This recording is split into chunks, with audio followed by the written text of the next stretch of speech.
Call meeting to order of the Brownsville Independent School District Board of Trustees regular board meeting held today, August 15, 2006 at 5:30 at the Administration Building. Will everyone please rise for a moment of silence and Pledge of Allegiance?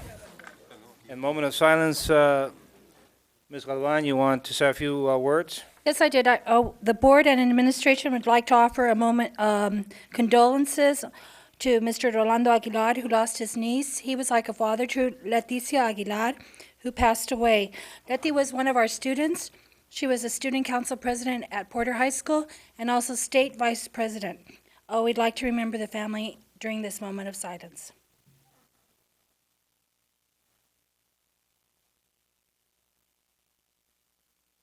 Thank you, Ms. Galvan. Pledge of Allegiance, Mr. Mayor? Pledge allegiance To the flag of the United States of America and to the republic for which it stands, one nation, under God, indivisible, with liberty and justice for all. honor the Texas flag. I pledge allegiance to thee, Texas, one and indivisible. Thank you. Move on to roll call. Everyone is present with the exception of Mr. Aguilar. And our condolences go out to him and his family. Number 5, recommend approving the agenda of the regular board meeting of August 1st, 2006 with any corrections. I have one. Are you on item 5? Yes. Yes, sir. This, we need to correct this August 1st. That should read August 15th. Yes, sir. And I have one correction. Well, yes, I suggest that we move item 66 to follow item 85. 66. To follow item To go. 85. Item what? 85. You want to take that in executive session? Yes, sir. Okay. So noted. Item 66. Okay, anything else? Mr. Munoz? That's all I have. Thank Okay, we're changing the order of the day then on item 66. Gonzalez, anything to correct? Yes, thank you, Mr. Lehman, members of the board. Item F68 will not be addressed in tonight's meeting. Mr. Powers, Chair of the Insurance Committee, has not had the opportunity to visit with administration regarding this item, and I would like to, any item that pertains to insurance to be visited by Mr. Powers prior to making a recommendation. So I'd like to go ahead and not address it tonight until a later date. Item 68 gets pulled. Anything else? Okay, is there a motion to approve the minutes as read?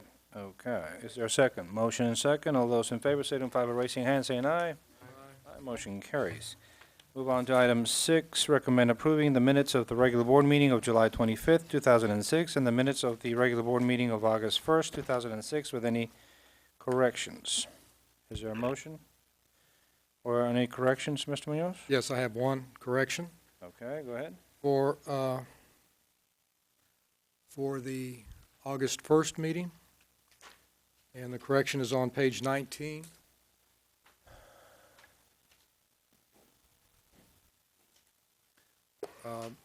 This is on public audience.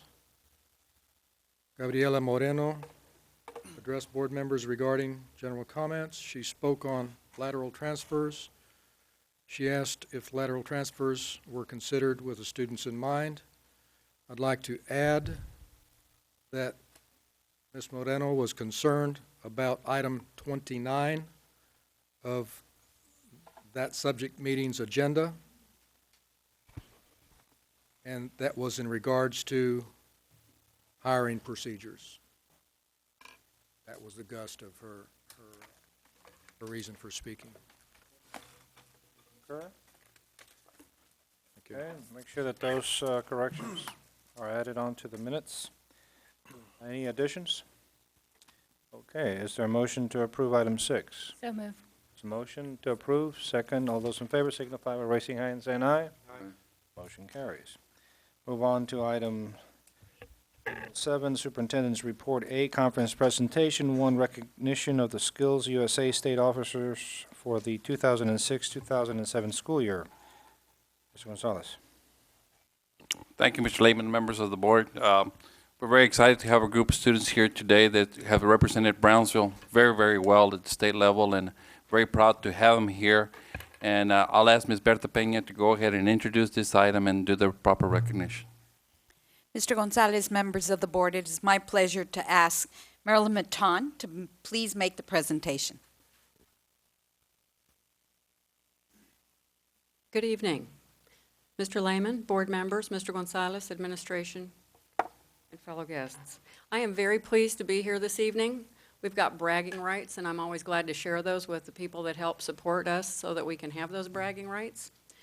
Before I get to the bragging part, I would like to announce as well, I got an email today. The Perkins Act, which funds our programs, has been passed through Congress and signed by President Bush, so the money's still coming, but they're saying the accountability is what it's all about. So I'm here to show you some of that accountability this evening with great pride. The item states that we are presenting this evening the Skills USA state officers. We also have the national officers with us. We also have the Technology Student Association national officers and competitors with us, and it's my pleasure to introduce these folks to you this evening. We will start with, before I forget, you may be more familiar with VICA, Vocational Industrial Club of America, and that is now what we call Skills USA. So those are the students that are here this evening. I believe we'll start with Mr. Jack Teagarden from Hannah, please.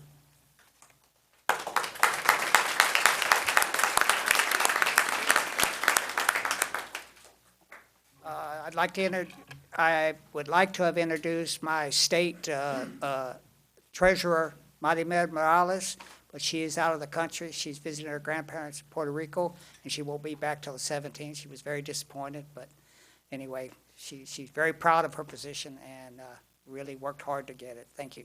Thank you, Mr. Teagarden.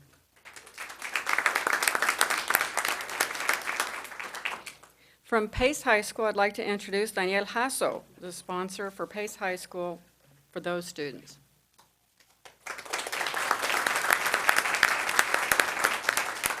Good evening. It gives me great pleasure to introduce, I have two state officers and two national officers for the state. I have Ana Vera, who is our state vice president, and Christian Benavides, who is the state president.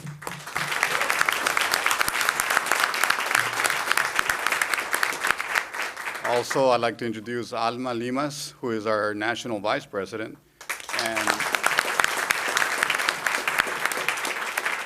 and Andres Guerrero, who is the national president.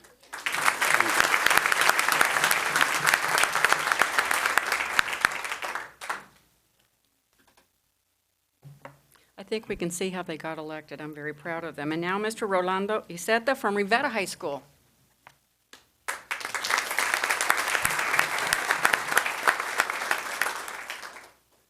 Good evening. I have the honor of introducing the State Secretary Samantha Judith Duque, representing Rivera High School.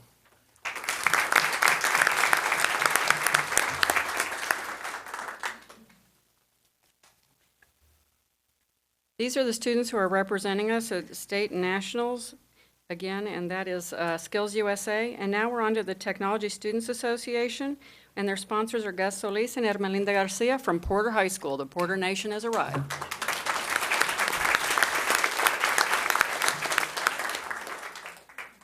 Good evening. I'd like to introduce our state president, Zaida Garate.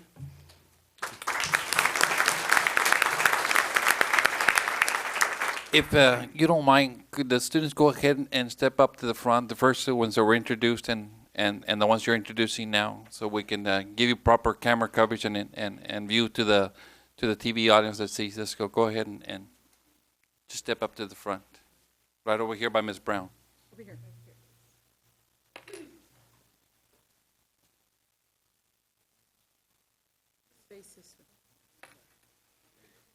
There. I would like to introduce our state reporter, Alyssa Gomez.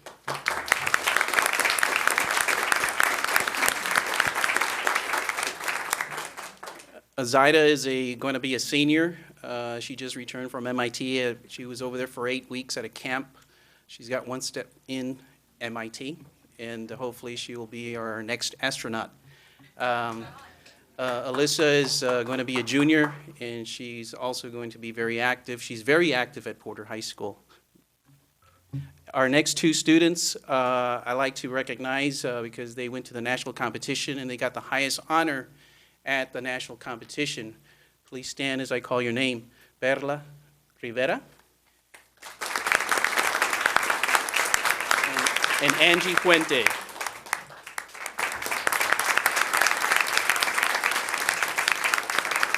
This past summer, we traveled to the national competition. They competed in the architectural modeling. Out of 70 models, they came in first. Congratulations, girls.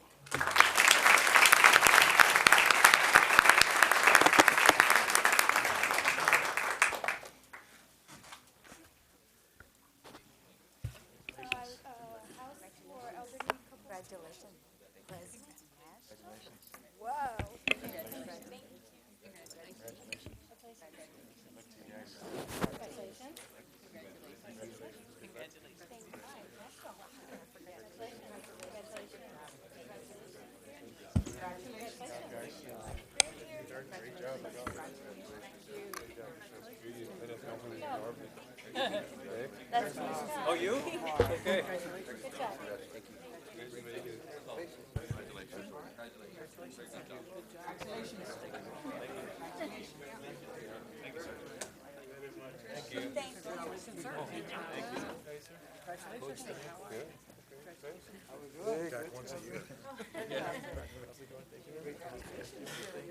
How are you, sir? Congratulations. I'd like to thank the board for this opportunity to present the students and the sponsors to you. I will be coming back soon for permission for these students to travel out of state to represent Brownsville ISD, the state, and the nation. Thank you so much this evening. Thank you very much. Item 2, presentation of the Brownsville Independent School District's financial report for the period ended June 30th, 2006. Mr. Gonzalez? Thank you, Mr. Lehman. Mr. Sanchez will make a brief presentation and answer any questions you might have. Mr. Sanchez?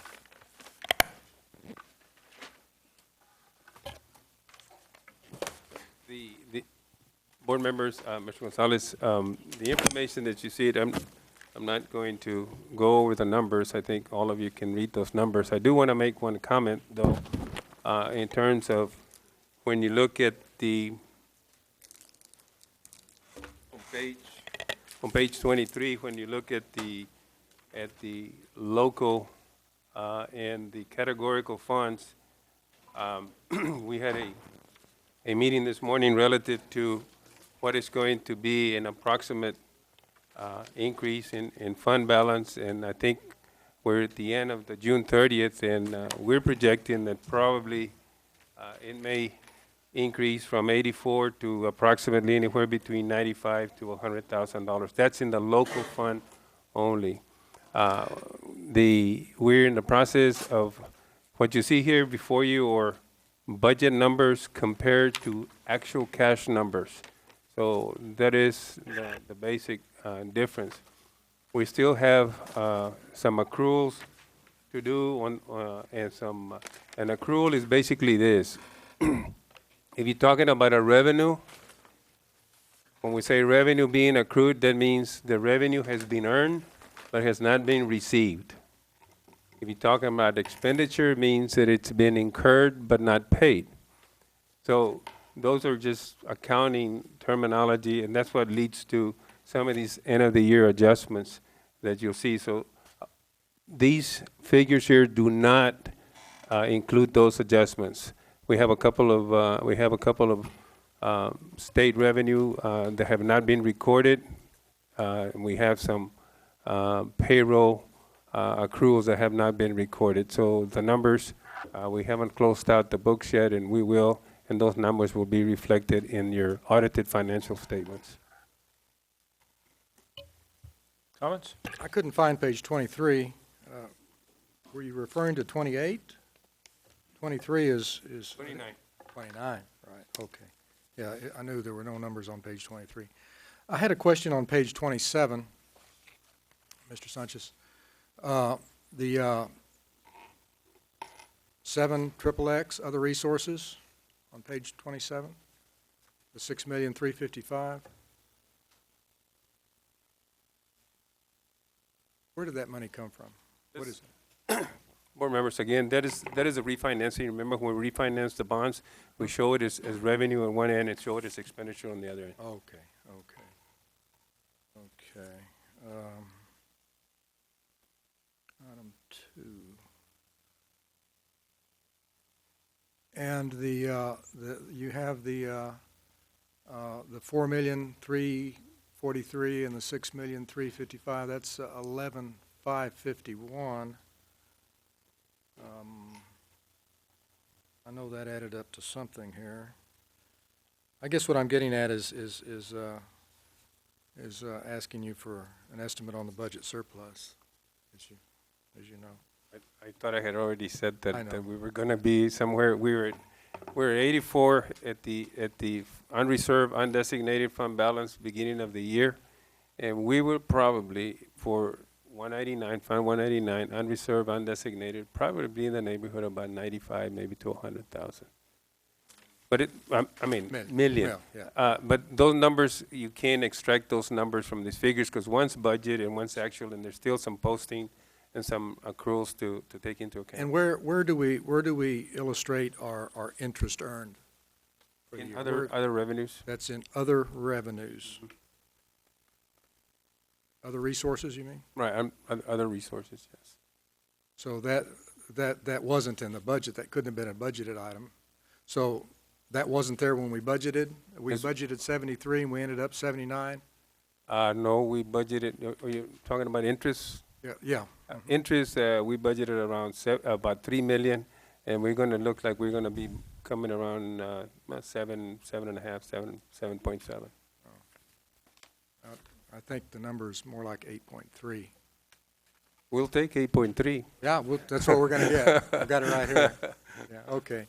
One other point on, I had a question on page 28. The other uses, the 2,621,000 for food service, 2,621,000. Does that have anything to do with item 25 on this agenda? We have That's a capital outlay, no? carryover item of That's $1 capital outlay. million 9. 66XX is capital, the 2621? The line item is capital outlay. Okay. There's nothing for other uses. Has nothing to do with item 25, this food nutrition service carryover purchase order? Let me go back and say, I think you approved so far, I think it was a $2 million going into fund balance, and then we brought back, I think, another 300,000 or 500,000. And I know that if you go to this specific item, do you want to wait till we go there? Because it outlines it, that we have about $1.7 million for renovations, and then 200,000 for something. If I may, Mr. Sanchez, yes, it does show bearing on that, and food service in the fact that we actually cut a PO, which will be carried over now because we still have to, that's the Pace Porter kitchen renovations. Right. Well, So that's part of the capital outlay that was outlined in page 29 that we are carrying over because we've encumbered it by a PO, but it hasn't, we haven't actually expended it until we actually pay the bills. well, that's what I thought it was. We're carrying over $1.9 million for food services, and up here it's represented as $2.6 million. So I guess some of that is just outstanding POs POs. in the capital areas. So about 700,000 that's still in the system that doesn't need to be, hasn't been cleaned out yet. Okay. The carryovers that you're referring to, these are legal obligations where a PO has been, and we have encumbered the funds, so it becomes a legal obligation. A couple of things we could do. One is, if at the end of the year, the services or the goods haven't been provided, we could go ahead and cancel that PO and reinstate it out of new money, but we don't do that. It's easier because it facilitates not stopping the projects, and it keeps the process going. So we do our due diligence to make sure that. My point in asking the question, I thought that it had something to do with item 25. It was just the delta between $1.9 million and 2.6. And I was just, the point was, is there anything we're leaving on the table that we're losing? And you're telling me we're not losing it. That's all I wanted to know. Thank you, sir. Additional comments? I have one on page 28, on the food service spreadsheet. The last item denoted by the asterisk, an amount of 1.8 million, almost 1.9 million. So we've increased from 1.2. And what is that attributed to? Which is good, but I mean, finally made a believer out of Mr. it. Lehman, members of the board, yes, that's attributed to the increased rates in utilities, and unfortunately, we have no control on that, but we're looking at how we can save more money, and I know Mr. Driggers and administrative staff met with PUB yesterday and have addressed some of those issues, and hopefully we'll get some of that in line to get even better rates and better use of our facilities to lower that utility bill. But that was attributed strictly to utility rate increases. Okay, that or that the right apportionment is being charged to food service. Would that be a more declarative definition or statement? Not necessarily that, that energy costs, I know have gone up, but from last year, I think, or 2 years, there would be an increase of almost $700,000. So I think this is a more reflective cost of food services responsibility, and I'm glad that we're doing that now. I think we undershot it before, so that's, I commend you for being honest. Any other comment? Okay. Going on to item 3, presentation of the Brownsville Independent School District's quarterly investment report for the period ended June 30th, 2006. Mr. Gonzalez. Thank you, Mr. Lehman. Mr. Sanchez has done the calculations on it and has presented it to you. If you have any questions, Mr. Sanchez will be glad to address. Any comments, Mr. Munoz? Yes, I asked about the interest earned. What I did, you said it was going to be 7-something for the year? What I did is I added the 3 I asked for, and you gave me the first 3 quarters, which added to 5,722,000. And then on page 2 of this particular report, it shows 2,613,000 for this period. So that added to the first 3 periods adds up to 8,336,000 that we've earned for the year. So significantly higher than 7 million, I think, which I'm happy about. But we need good numbers. Go Mr. ahead, Mr. Sanchez. The numbers, I had met with Mr. Fuller, and I said, go back, make sure. He still came back and told me that was the dollar amounts that he has there. But if there's any, if you're saying that the numbers are not any good, then I will go back and go at them one more time, and then I will send on Friday update the numbers. But you should be getting, because we're going to be compiling your annual report, and on that annual report, we should match up. If you say if there might be a figure here that he did not account for, or you accounted twice, I don't know. No, I don't say it. These numbers were given to me by your office on one of these meetings. I asked you, and you kindly responded with the first 3 quarters, and I have it here. And it was $5,772,660. And on this report, I just simply took the 4th quarter and added to those first 3 quarters. And so if this is wrong, well, they're not my numbers. Okay. So What we'll do, Mr. Munoz, is I'll review it myself with Mr. Sanchez tomorrow, and I'll provide you an update on Friday as to the exact numbers of interest earned. It should be around the right ballpark. thank you. Additional comments? Thank you. Move on to 4. Oh, just out of curiosity, what is our, did you discuss, what is our maximum interest rate gain? Right now, on our CDs, our actual yield is going about, we're doing about a little over 5, but on the others, on Lone Star and MBIA, no, the yield is, we're making it in about 4.88, 4.9. And They're all we- pretty even right now about this point. So we are gonna hit that 8.5? Um, Yeah, right. if we do, it's super. 8.3, okay, thank you. Move on to item 4, presentation of the Brownsville Independent School District's quarterly overtime report for the period ended June 30th, 2006. Mr. Gonzalez. Thank you, Mr. Lehman, members of the board. We have compiled the overtime report and has been presented and given to you. We'll be glad to answer any questions you might have on the overtime report. Comments from the board members? Well, yes. Okay, Mr. Munoz? What I did is I just had some, I looked at it page by page and had some comments looking at page 1 of 11. Our smallest high school had the largest budget for overtime, and that was exceeded. I'm wondering, you know, when you have 14,000 for our smallest school and the other schools got by on 5,000, and this school required 16,000, I wonder what's going on there that's not going on at the other 5 schools. I know there's a good reason for it. Looking at the next page, page 2 of 11,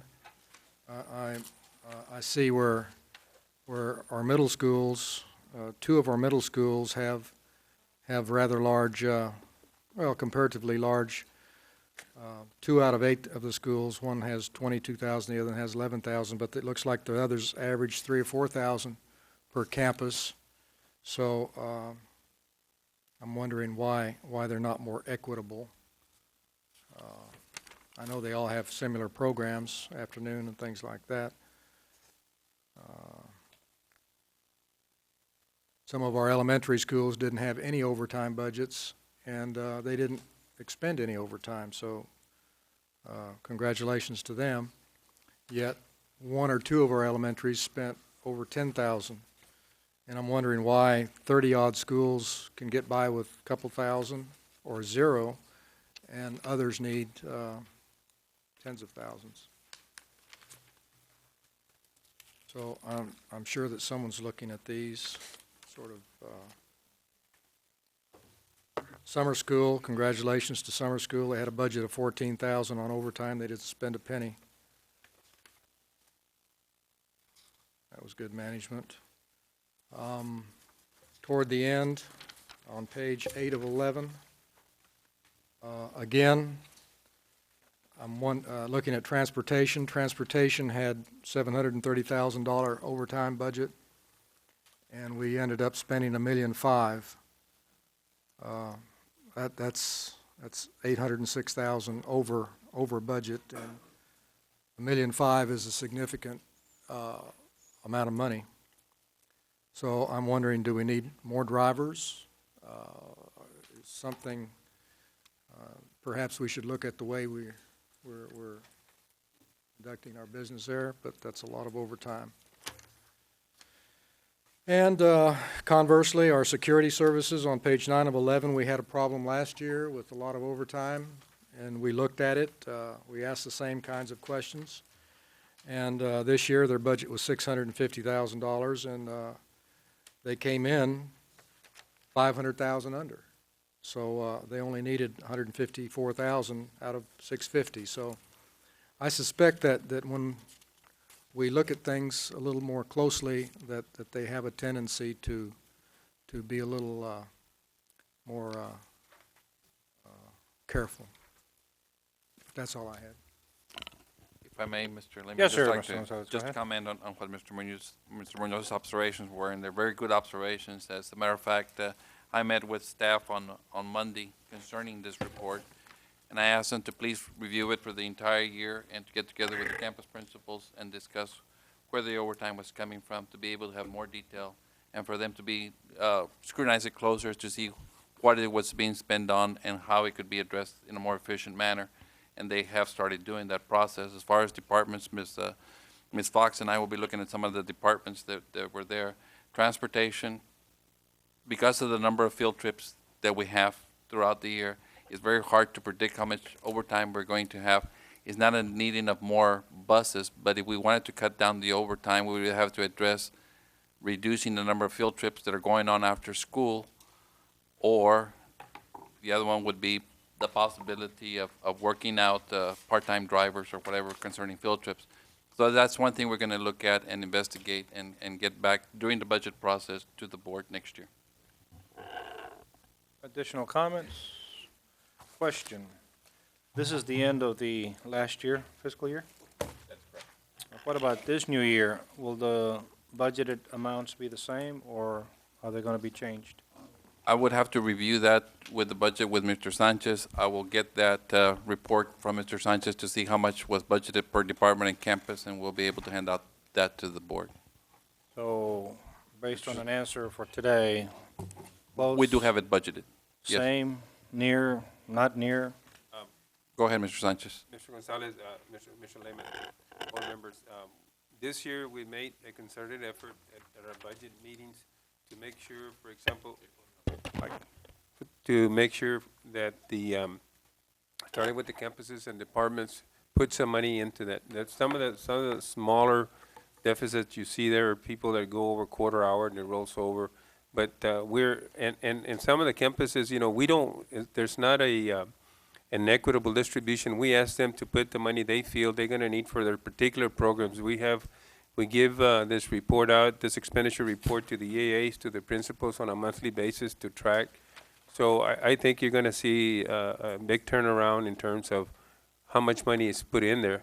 Now, again, you say, well, if they're having some activities after school that's going to promote student achievement, you know, if it's gonna, you know, we had an overrun district-wide about $200,000. Our scores improved tremendously from the number of schools that were recognized, and if those $200,000 deficit shows that, well, we spent the money wisely and we went to 27 recognized campuses, and $200,000 is not an awful lot to pay for success. And so, you know, we just need to kind of look at it more closely, as Mr. Gonzalez has said, and we'll monitor it. So my question is, again, will it be very close to the budgeted amounts or not? So it would reflect basically the same amounts. The only reason I ask, because I commend you, Mr. Gonzalez, because you didn't spend any of your dimes. So as superintendent, I hope you don't spend them. I can't guarantee, but we'll try to hold it as best we can. The other dude spent a lot. Okay, go on to, that was my question. 5, presentation of the Brownsville Independent School District Quarterly Consultants Report for the fourth quarter of fiscal year 2005-2006. Mr. Gonzalez. Thank you, Mr. Lehman, members of the board. We have provided you a list of all the consultants that were used throughout the year and how much was expended to them. You have the entire list there, and if you have any questions, we'd be glad to answer them. We might not be able to address every issue that you might have tonight, but it's certainly, there's a question on any particular consultant as to who used it and what was the message being delivered by that consultant, we'd be glad to give it to you. All you have to do is ask for it, and we'll get it out to you ASAP. My only question, and then I'll open it up to the floor, was, I think I had asked Mr. Sanchez on the purchasing as, I guess, CH, if I'm not, maybe, on the aggregate, on the 25,000. And you're saying that cumulatively, any category is considered in the aggregate. And I was just trying to define just an individual. But it seems to me now that if the aggregate, meaning all pencils, all paper, vendors, then this list is going to have to be enhanced a little bit more to let us know individually what each individual does. Because if I can see how we can easily, if they're not coming to the board for approval, how we can be in violation of that policy, and which is legal policy. In the aggregate, and that was my concern. And I'll open it up to the floor, and then you can answer if you want to, Mr. Gonzalez. Any comments from the? Okay. Mr. Munoz, you want to comment? Well, that was one of my questions. Yes, I have a couple of observations. And we're on pages 1 through 7 where we see under the consultant procurement, under the category, there's categories called sole source, board approved, I understand that. Let's see, and there's sole source approved bid, co-op approved.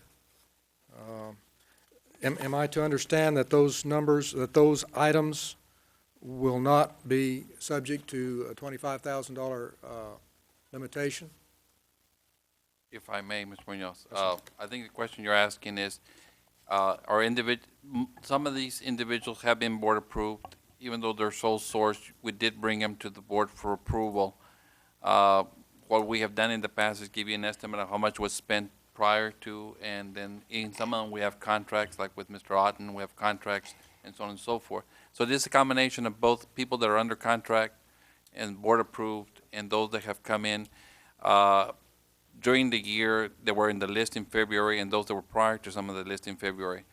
Consultants are categorized into two groups. One is educational consultants, which should be anything concerning education, whether they give an in-service in English, math, history, whatever it is that's educationally oriented. And the other ones are business consultants, those that help us out in the business sector, which is in transportation, food service, any of the support areas. So when we look at them in the aggregate being those consultants in the educational side or those consultants in the business side. The reason we bring these consultants for board approval is because we do not want to be in violation of Section 44 of the Education Code, which says that any person or any commodity, any service that's being presented that goes over 25,000 must be board approved or be bidded out. And this is what we have done, is brought it for board approval. So in actuality, in order to keep track of each consultant, we can certainly do it as far as providing you feedback to the board, to each board member as to what each name will service and what school they service. We can certainly do that.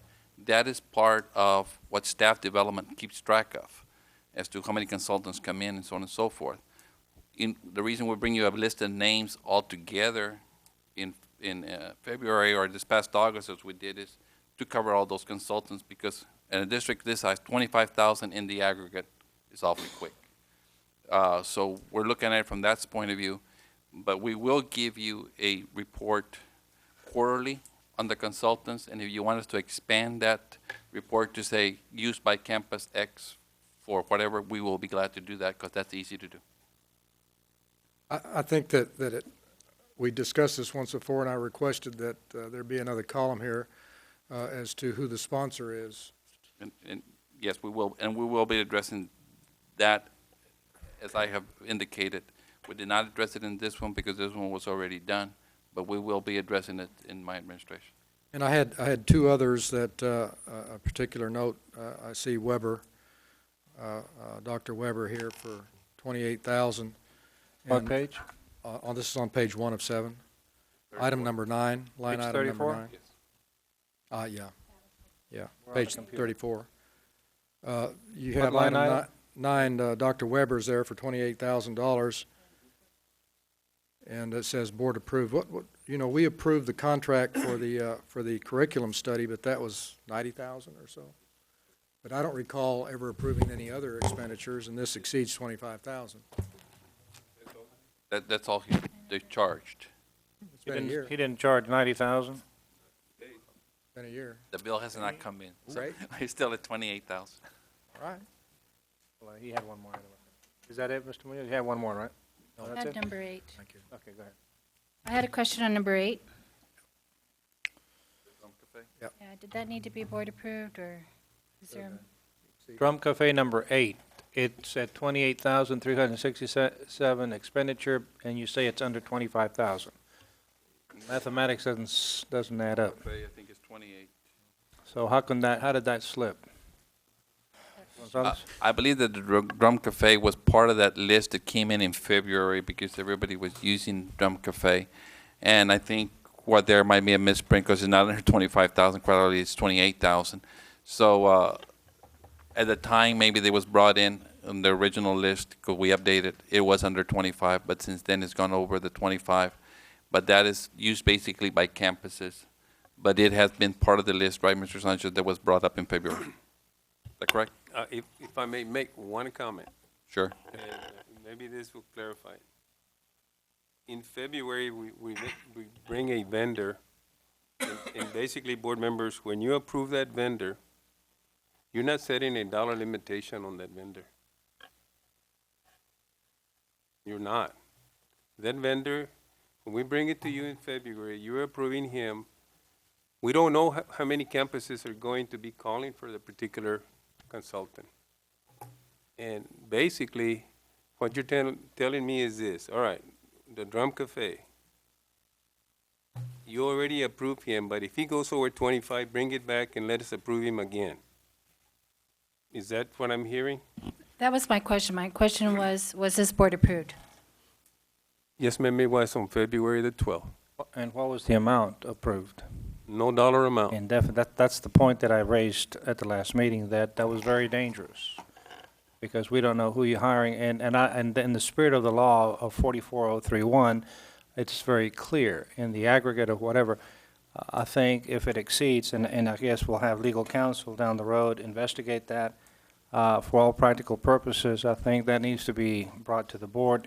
In the past, items of such nature did come back to the board because it exceeded, and I think the line item said already expensed, and then asking for board approval to exceed the 25,000.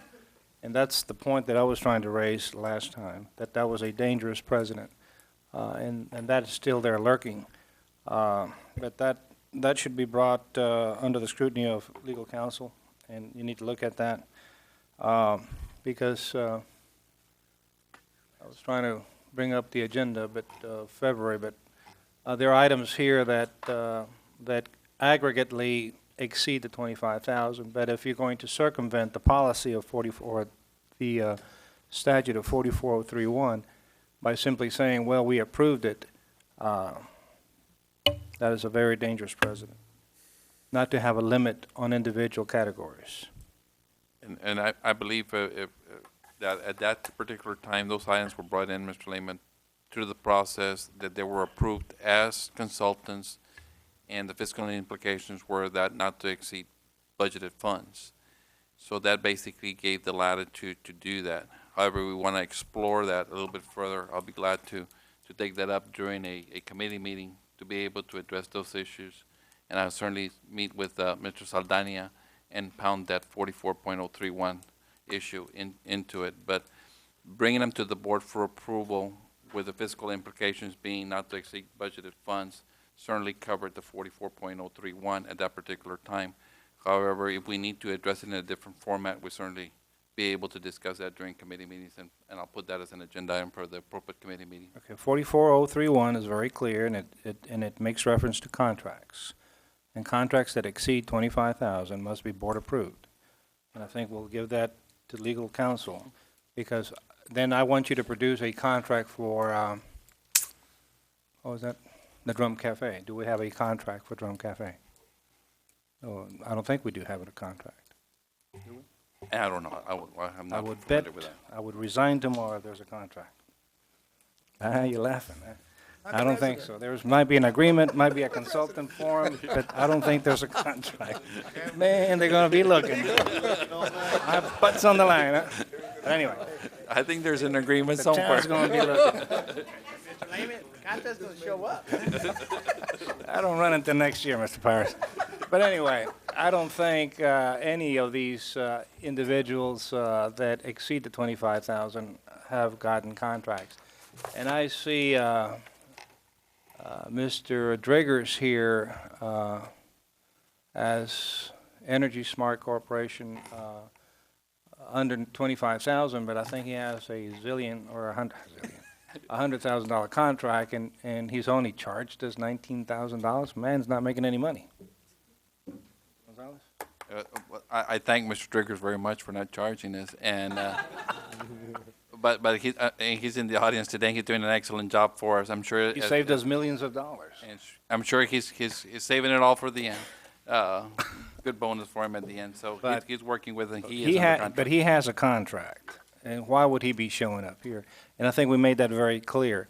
The $25,000 threshold list is specifically that.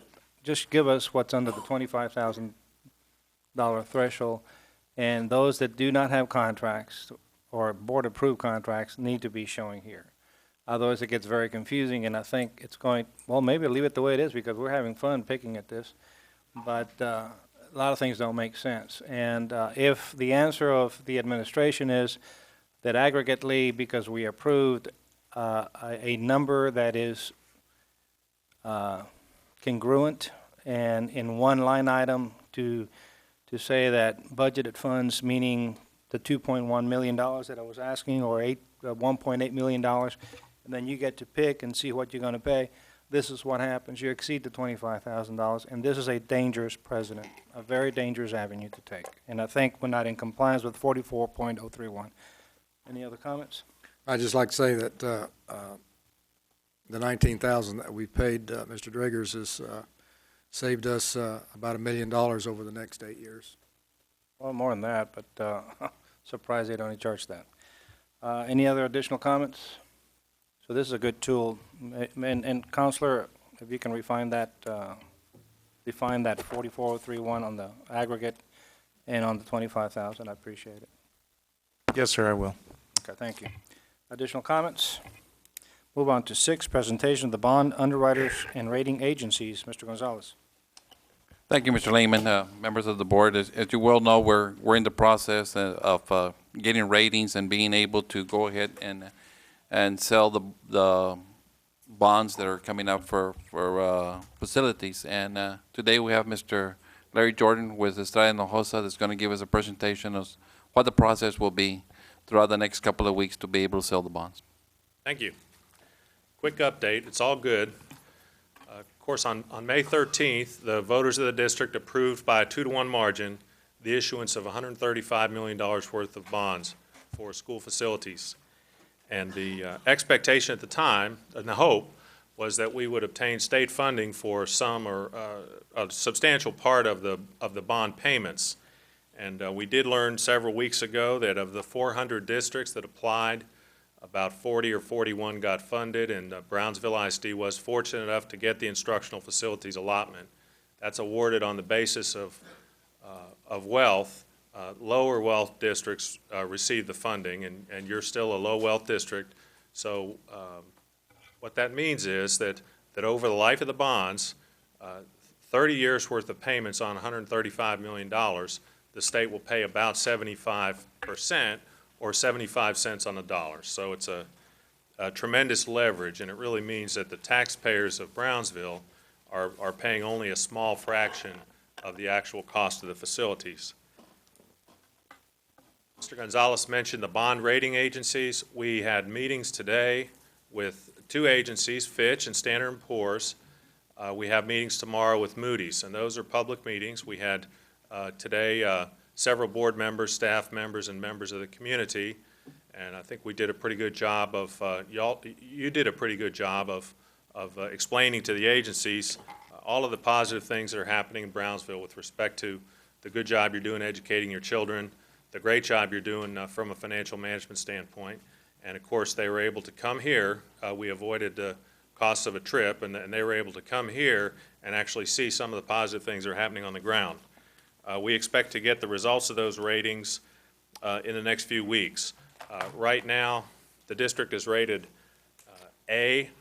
We're hoping to certainly retain those ratings. We'd like to maybe get an A+, and there's one rating that's now an A+, and on a good day, maybe that would be a AA-. So we're really hoping for a good result.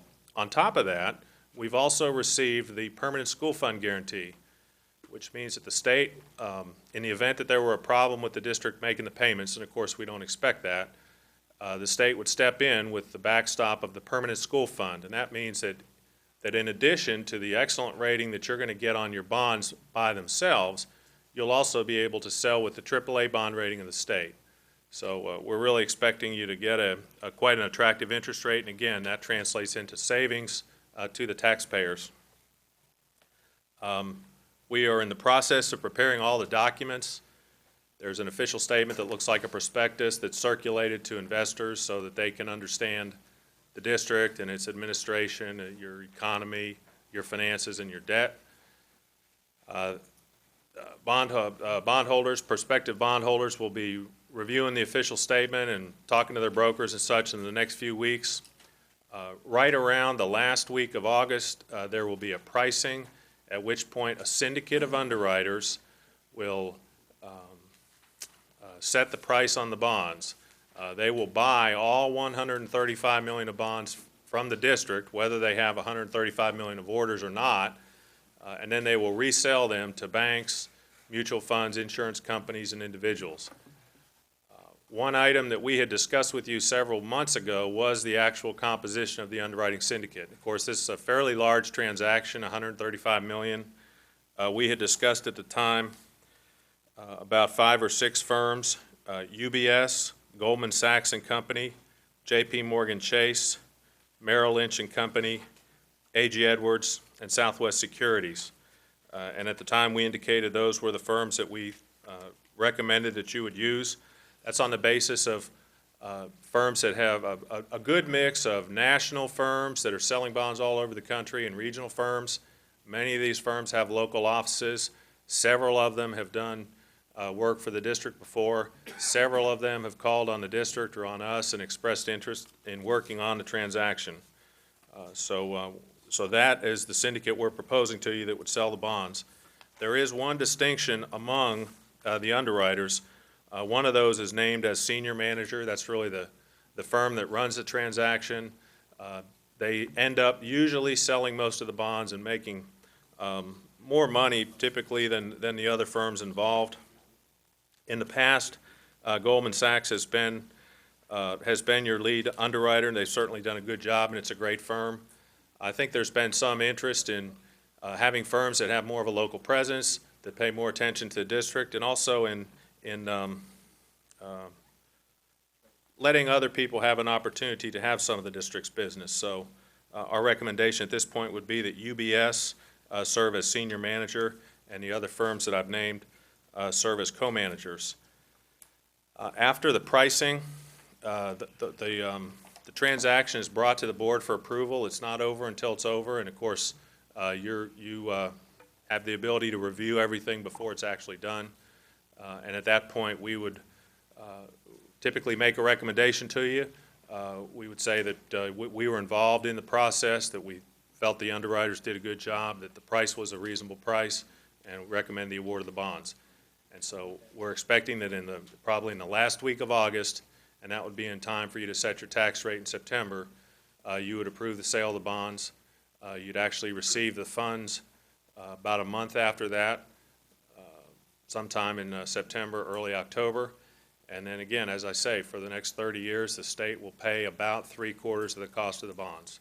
It'll allow you to build a lot of buildings for a relatively reasonable price. So as I said in the beginning, it's all good, but we did think since it was such a momentous occasion that we wanted to give you a little update and tell you how things are going.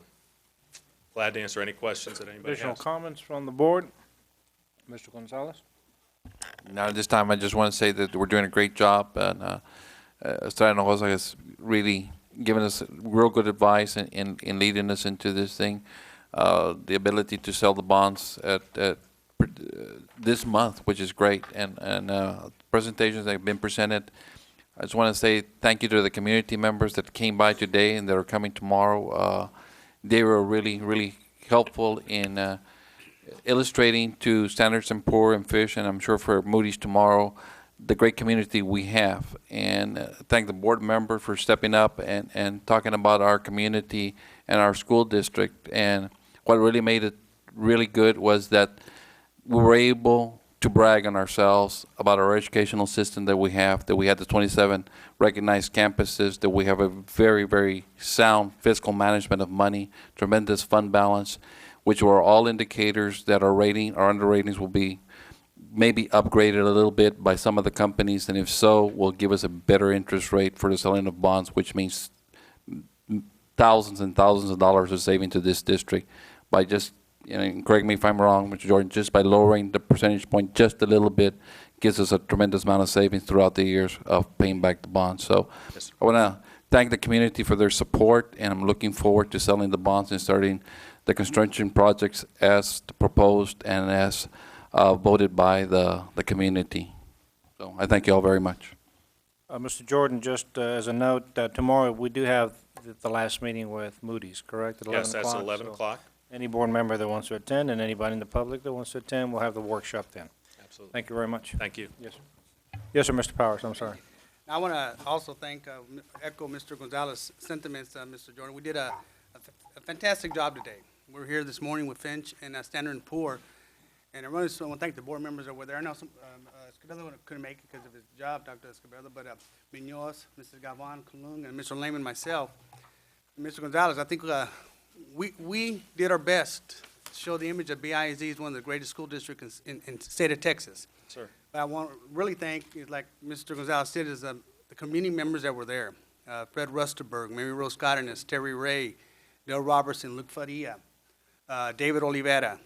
And those are the people that really stood out for us, about a 30-member group that sold to the community the bond. And that's why it passed 2-1. So we as board members tip our hat to the communities for supporting this great district and to build our schools for our students. So I just want to thank them all for being there. And President Lehman, you did a real good presentation also. And you too, Mr. Gonzalez. And if we don't get a better rating, I won't believe it. Thank you. Yes, thank you.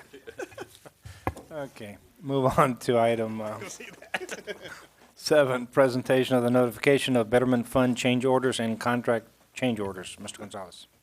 Yes, I presented those change orders to you, that they're all nothing to the contracts, all to the Betterment Fund. If there's any questions, I'll be glad to answer them or address them. Questions from the board?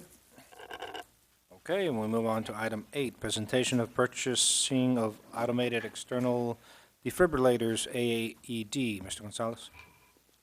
Yes, we've been looking at this for a long, long time, and we're finally going to go ahead and purchase some of these items, and I want to turn it over to Ms. Fox, which will introduce the person going to do the presentation. Ms. Fox.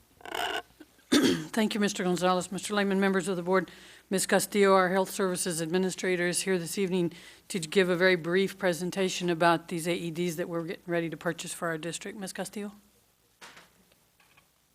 Mr. Lehman, board members, Mr. Gonzalez, audience. My name is Maria Castillo, Administrator for Health Services. As you are probably aware, cardiovascular disease continues to be one of the leading causes of death in the United States. The Brownsville Independent School District will be purchasing automated external defibrillators, better known as AEDs, which are devices that shock the heart to restore a normal heartbeat after a life-threatening irregular rhythm, including sudden cardiac arrest. We hope that with the addition of these defibrillators, we can improve response time to cardiac arrest and help save lives, because for every minute that defibrillation is delayed, survival decreases by 7% to 10%. With your help, BISD will progress toward placing one in each department, and I thank you. Gonzalez? Yes. I have a few questions and some comments. What is the anticipated cost per unit? Around $1,400. 14. That's good. And training, all of our nurses are already currently trained to utilize them? Sir. And probably trainers are certified, are they? Yes, sir. So probably there will be a few more people that'll need to undergo some training, you imagine? That's right. This says that we're looking at 50. I would submit to you that probably we need 60, 65. We have 53 plus campuses, plus this building. We've got the stadium. We've got other common facilities. I think that it would be incumbent upon us to have more coverage. 50 is a good start, but we might as well just get 65 or so. Do a survey and find out how many we need. I applaud you. I applaud the administration for bringing this back to us. I had heard it probably at least a year and a half ago. Sam Fruya brought it before this board, and it just kind of died, and I asked him the other day, what happened, when's it coming back, and surprise, surprise, here it is. So thank you very much for bringing it back. I think it's long overdue, and I think we're all in support of it. I was also going to comment on the locations. Like Mr. Munoz, I know that we need one at every campus and also our departments. So I certainly hope that we do purchase more than the amount stated. Thank you. We'll certainly look at our budget, right, Mr. Sanchez, and see what we can come up with. Additional comments? Dr. Escobedo? May I have a description of this device in the Friday letter? Because there's so many of them in the market, and some of them just aren't quite what they're supposed to be. Sure. I'll be glad to do that, Dr. Escobedo, and I think Ms. Castillo already has it, so she might want to give it to you during the break. Let's just wait during the break, give it to them, and if you have enough to give to everybody, certainly pass them out. Okay, thank you. Additional comments? Yes, sir. Mr. Lehman, Mr. Gonzalez, I want to echo Mr. Munoz and Mrs. Gabon's remarks because, I do agree we need to put it in every building. And I calculate about 98,000 or 14 times, and it's a small price to pay to save one person's life. So if we're going to do 50, we might as well do every auxiliary building from Sam Stadium to all the schools. It's a small price to pay. Additional comments? Thank you. Item 9, announcement of school board members' training hours. Mr. Gonzalez? Yes, it's required by law, Mr. Lehman, to go ahead and announce training hours for each board member, and the responsibility lies on the board president. I've given you backup for each board member to look at, and it must be publicly announced. So you have the honor of announcing the number of hours that the board members' training have received from, I believe it's 198 to 7/11/06. So if you may read those out. Okay, good news, bad news. Mr. Powers, you haven't met your hours? I'm just kidding. Don't scare me, man. I know. Easy. Hours from January 1st, 1998 to July 11th, 2006. Mr. Rolando Aguilar has a total of 77 1/4 hours accumulated. Mr. Joe Colunga, a total of 89 hours. Dr. Enrique Escobedo has a total of 86 hours. Ms. Susan Galvan has a total of 37 1/4 hours, new member. Mr. Pat Lehman has a total of 180 1/2 hours. Mr. Eliseo Munoz has a total of 117 1/4 hours. And Mr. Herman Otis Powers, a total of 110 1/4 hours. So, everybody's, I guess, in compliance? Mr. Gonzalez? Sorry about that, Mr. Powers. Couldn't resist. Standing board agenda item 10, board calendar. Mr. Gonzalez? Thank you, Mr. Lehman. I'd like to go over the calendar, some important dates that we have coming up. And of course, tomorrow is a very important date. I encourage every board member and everybody in the audience that can to attend our back-to-school rally at Rivera High School. Happy will be entertaining for us, as well as I will be giving an address, and so is Mr. Lehman. And we encourage everybody to go to the back-to-school rally at 6 p.m. at Rivera High School. Also, on the 17th, which is Thursday, we have a insurance committee meeting. Mr. Powers will be heading that as chair. The agenda items have been posted, and I encourage everybody that's interested in insurance to come by to the meeting. We continue this week on staff development, teacher preparation days. We have a special call board meeting on the 23rd, having to do with bids, very important. Also, let's not forget next Monday, first day of school.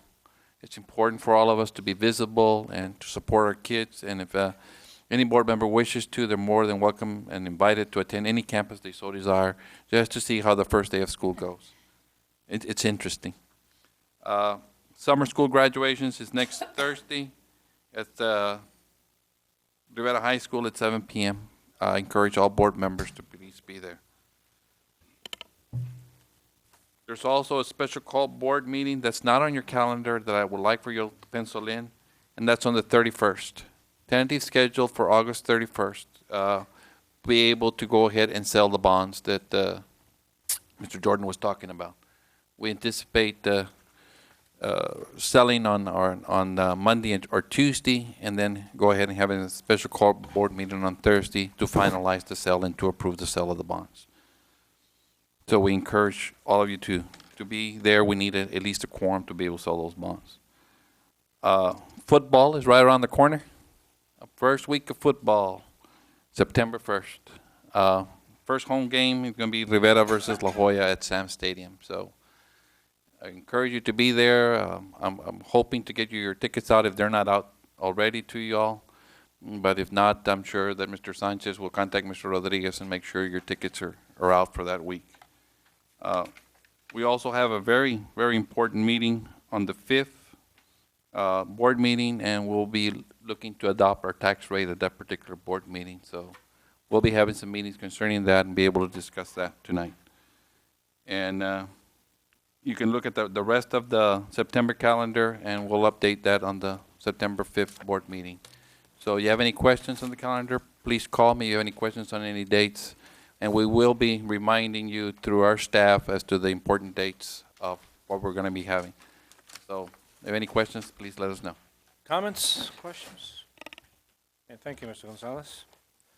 Move on to item 8, public audience. The next item of our agenda is the public comment period. This is the time for citizens, staff, or students to provide their comments to the board. Statements and questions from the audience will not be permitted during other portions of the meeting, so please let us hear from you now if you have comments to present.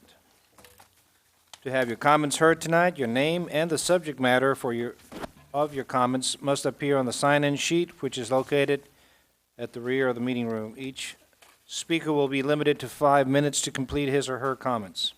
With all due courtesy, I will strictly enforce that time limit. If a group of people want to be heard on the same topic, the board asks that they designate a spokesperson to avoid needless repetition.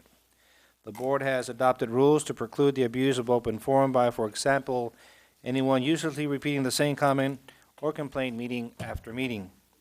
All participants must understand that if your comment, in my judgment, constitutes a complaint against an employee or an officer, I will interrupt and ask you to stop and direct you to proceed to the BISD's formal grievance procedures, be that of DGBA, FNG, and GF, or our local policy. With those cautions in mind, we will now be glad to hear your general comments. We'll begin with George Borrego, miscellaneous.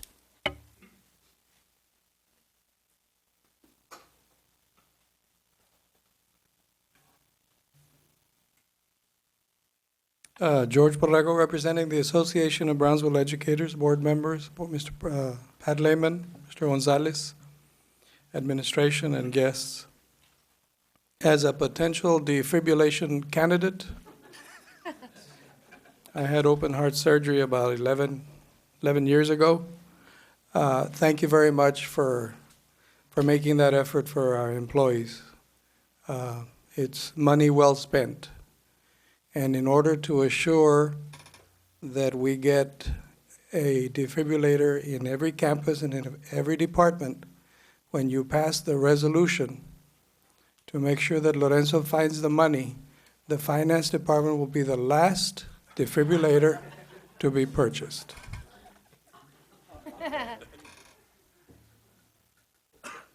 The agenda today calls for spending a lot of money.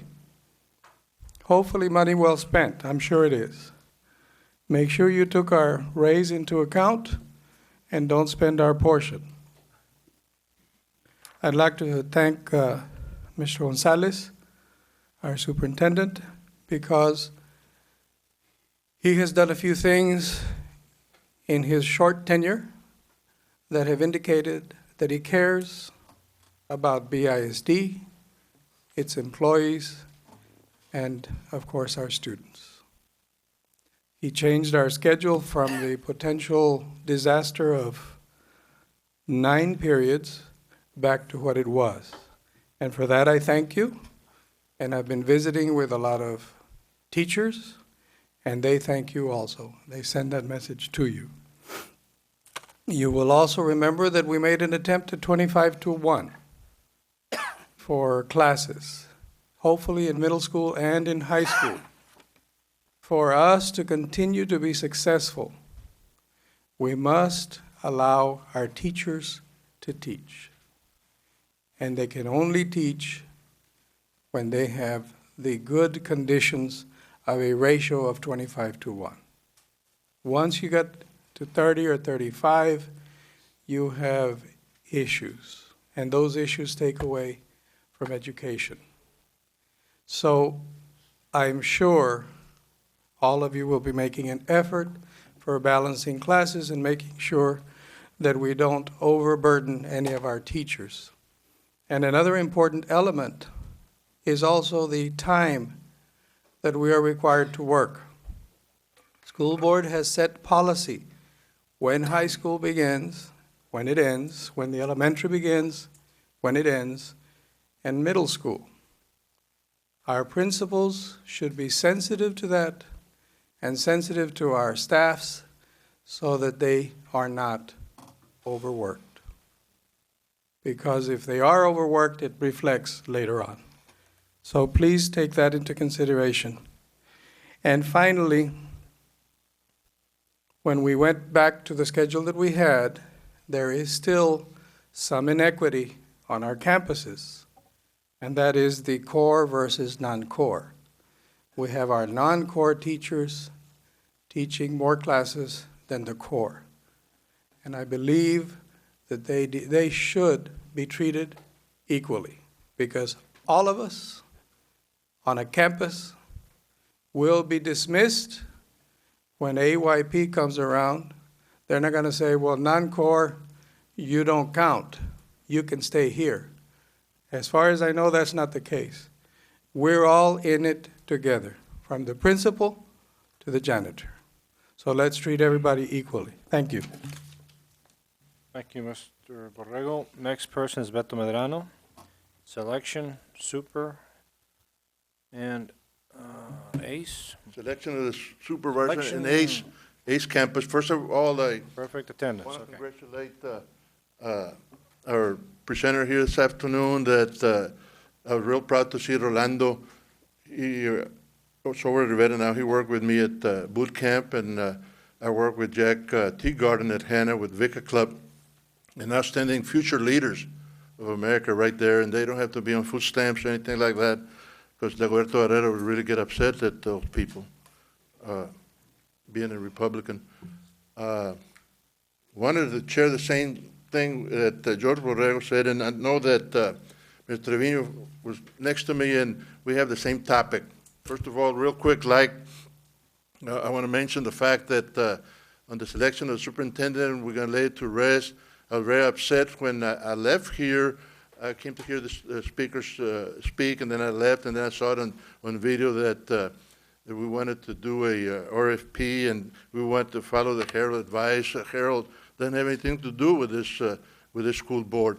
You all listen to the Herald, read the Herald, and you want to do what the Herald tells you. You need not to do that. You're your own people here. You're leaders in the community. You're leaders in education.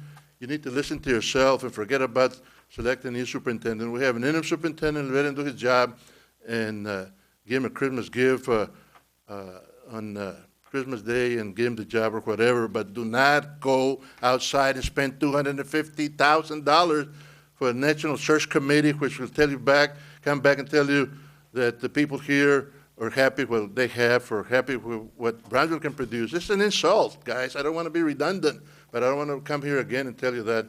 I was ready to jump on Otis Powers because I think he was taking the lead, but and I had never jumped on him because he's always been good for teacher salaries and good overtime. Speaking of overtime, not overtime, the perfect attendance, we need to address that real quick because I already put 2 days in, and I'm asking the principal today, where's my perfect attendance check? He said it's not ready. Well, it ought to be ready because I'm telling everybody here, and I'm just like George Borrego spreading the news, that we're going to get a perfect attendance check by December.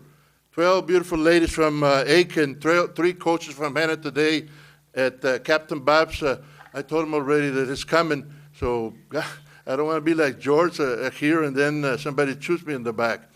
So, and I do believe that George Borrego is my hero. I don't care what Sanchez says, but I trained George Borrego. He doesn't remember that. I guess he's got a little bit mixed up or something. But as former president of AOBE, I'm real proud to say that I go along with almost everything that George says, and with Alvaro Alegria, I lost him somewhere. Albert left. Alvaro Alegria is also one of the understudies of this big guy here. I used to be 6'3", and I used to be real mean, but after the heart surgery 5 years ago, I grew short, and I'm only 6 feet tall.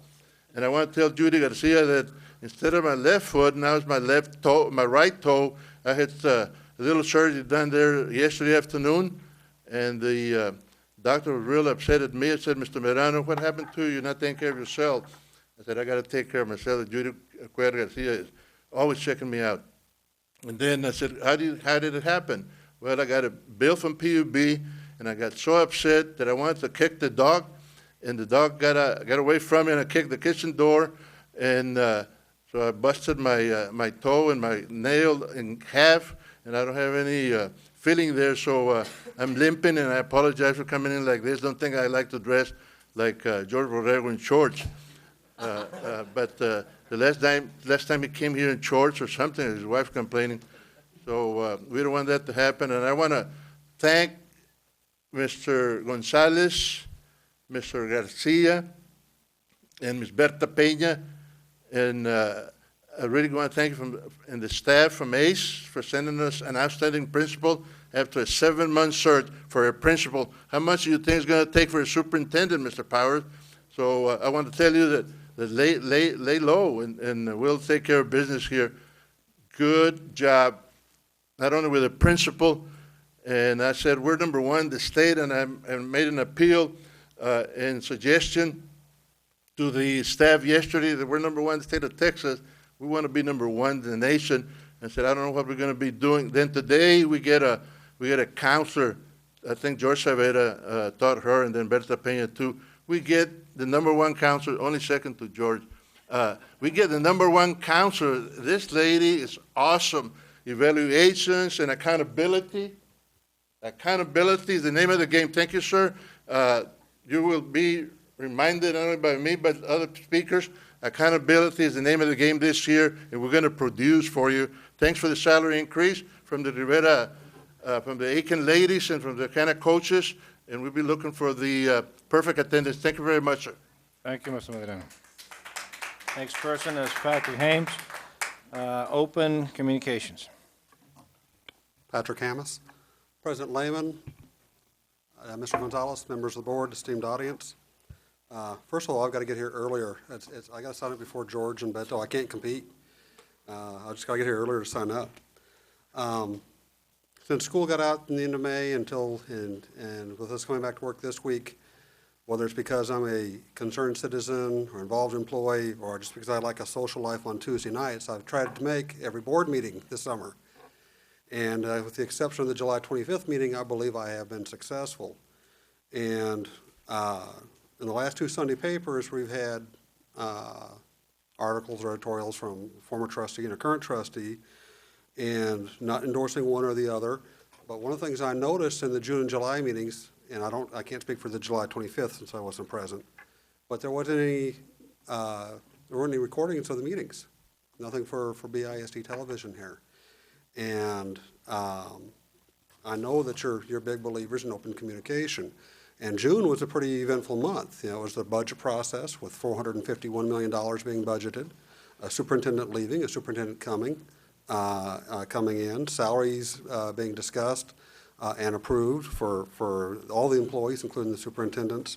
And so I would hope that next year, during the summer months, that we could find somebody who's willing to come in and tape the board meetings for June and July for the public to be aware of all the actions and decisions and responsibilities that you are taking for us and making for us.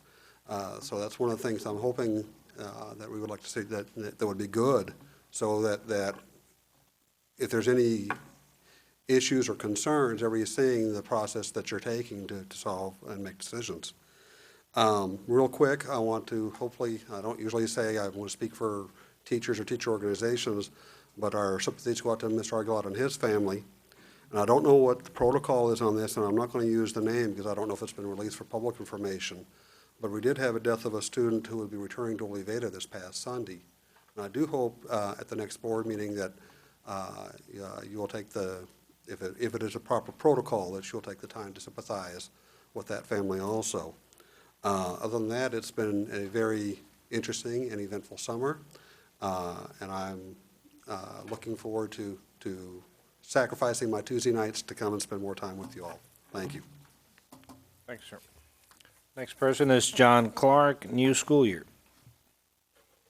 Mr. President, members of the board, Mr. Gonzalez, good evening. My name is John Clark, representing the Brownsville Classroom Teachers Association. I'd like to say I agree with the comments of the speakers who spoke before me, except for the part about kicking the dog. Don't support that at all. I am one of the teachers that George was referring to who teach 6 classes, at least I was last year. At the beginning of the year, I had 240 students. We worked with the administration and we reduced that to 191. I was able to handle that.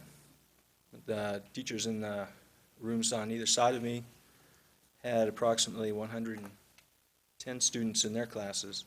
So there is an issue of equity in this scheduling, and it's something we hope to look into. I really wanted to come up here tonight and just observe that this is the last meeting before the beginning of the new school year and comment on that. But to start that, I want to talk about what's happened last spring and summer. We passed a bond that will help us build for our future.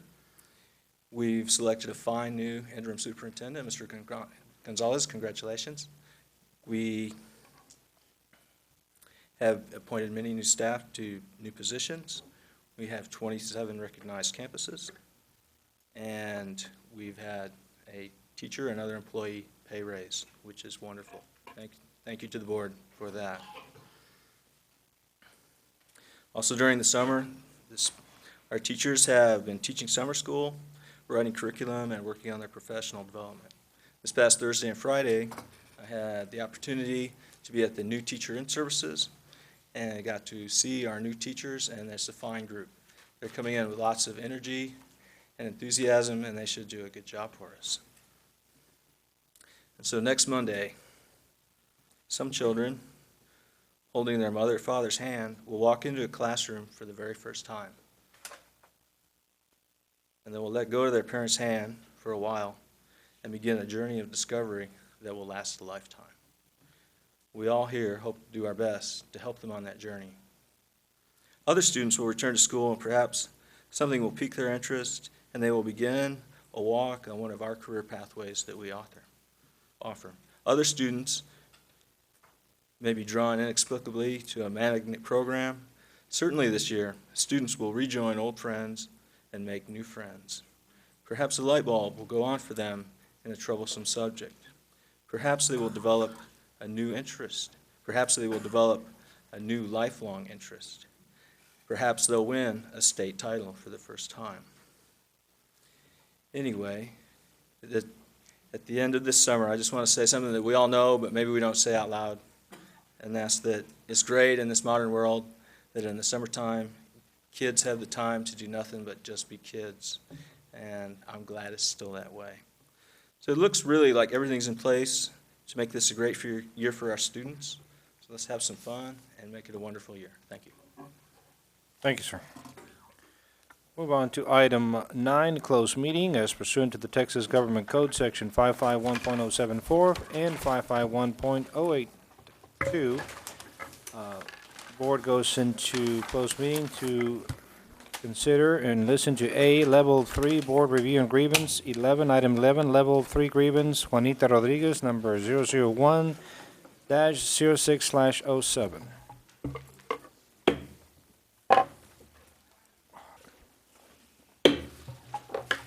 Board reconvenes after closed meeting to take item 12, board action on level 3 grievance, Juanita Rodriguez, number 001-06/07. Is there a motion? Mr. Lehman, Yes, sir. I move that the level 3 grievance be remanded to administration and legal counsel to mediate in accordance with the parameters discussed in executive session. There's a motion is read. Is there a second? Second. Motion and second. All those in favor signify by raising your hand, saying aye. Aye. Any abstention? Mr. President Lehman, let the record reflect that I did not deliberate and I recused myself from the room. Okay, so noted, Norma. Motion carries.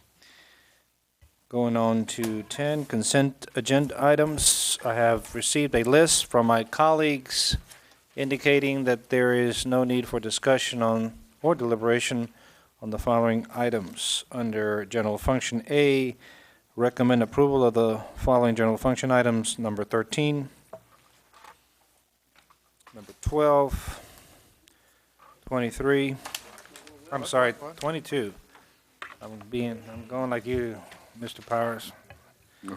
Sorry, we'll go back. 22 and 23. I want to make sure everybody was awake. 13, under A, 13, 22, and 23. I think I'm falling asleep. B, recommend approval of the Mr. following. President, did someone have 18? Is 18 circled? Oh, you have, okay. Thank you.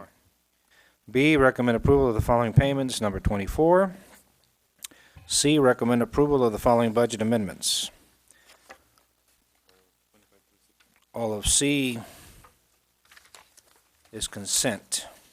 Items 25 through 60 are consent items. D, recommend approval of the following contract and agreements. Items 61, 62, 63, 64, 65. Item 66 is going to be moved under 85, under closed section or meetings. Let's see. E, recommend approval of the following application petitions, number 67. Under F, items been pulled. G, recommend approval of the following purchases, item 69. Under closed meeting, Roman numeral 11A, personal matters, items 70, 71, 72, 73, 74, 75, 77, 78, 79, 80, 81, 82, 83, 84. Is there a motion to approve the consent items as read? I move to approve. There's a motion and second to approve consent agenda items. All those in favor signify by raising hands, saying aye. Aye, motion carries. Whew, that was a windy. Move on to A, recommend approval of the following general function items. Item 14, recommend approval to set date for publication of notice of public meeting to discuss budget and proposed tax rate and date for adoption of the tax rate for fiscal year 2006, 2007. Is there a motion to approve? I move to approve. There's a motion to approve item 14. Is there a second? Second. Motion and second discussion. Mr. Munoz. Well, I think that, that it's appropriate for the administration to make a presentation to the board, and then we can comment.